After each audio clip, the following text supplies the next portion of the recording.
This edition of the Ridley Report is brought to you by freekeen.com.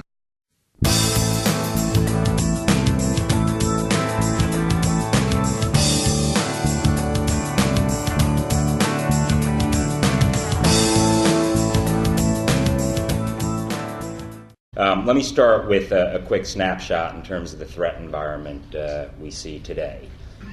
Ding dong, the witch is not dead. As significant as the death of Osama bin Laden was, it by no means spells the end of al-Qaeda, nor does it spell the end of the broader terrorism threat and the like.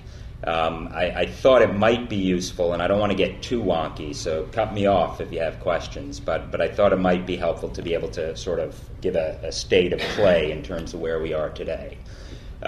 With the death of Osama bin Laden, which is very significant, don't underestimate its significance, not only tactically and operationally, but also symbolically. He ultimately had this strong symbolic image that he was able to take on the superpower of the United States and evade authority and evade justice as he did for 10 years. I might also state that when I was in the White House, much of what we saw in May in Abbotta-raid could not have occurred on 9/12/2001. Not because the inspiration wasn't there, not because the motivation wasn't there, not because the desire wasn't there, but a lot of the authorities and capabilities that were brought to bear in this one very significant event just weren't around on 9/11. And I don't want to go too deep, but in essence, you saw the synchronization of various titles and authorities that oversee the intelligence community, that oversee the defense community, and also, to one extent or another, the broader domestic homeland community. In this case, it was the synchronization of Titles 10 and Title 50. And basically that defines the role of the intelligence community and the role of the armed services community. Much of what you saw there could not have occurred if that wasn't inextricably interwoven, where you saw various entities that historically didn't even know one another's names, let alone work together on common issues. But literally you saw the synchronization of these various assets.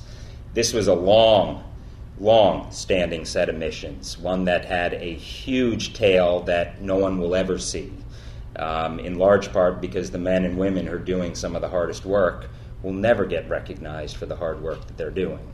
But the intelligence community, the intelligence capacity that was brought to bear to be able to ultimately get to the point where we can take action on a very significant actor is hugely laborious and hugely dangerous, I might note. So the men and women who you're never going to hear about, they're the ones who ultimately deserve all of America's credit. They're the ones who ultimately we owe a huge debt of thanks to. And I had the privilege of being able to work with some of those folks. My role was very easy, comparatively speaking. But ultimately it's the men and women in uniform, whether in our armed services or our first responder communities, firefighters, law enforcement officers, paramedics, and the like. These are the men and women who are putting themselves in harm's way every day, or potentially not even in uniform at all if they're inside the intelligence community. And in many ways, they're the most vulnerable and susceptible because they don't have the protection of a uniform should something go awry.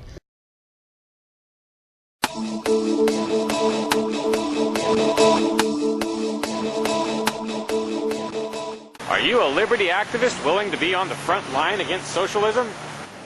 freekeen.com would like you to consider moving here to Keene. While Keene may have the largest number of liberty-oriented media outlets In the entire state of New Hampshire, there's still a need for more activists. Can you help them? Visit freekeen.com to see what's happening. freekeen.com hooks you up with all the liberty media in town.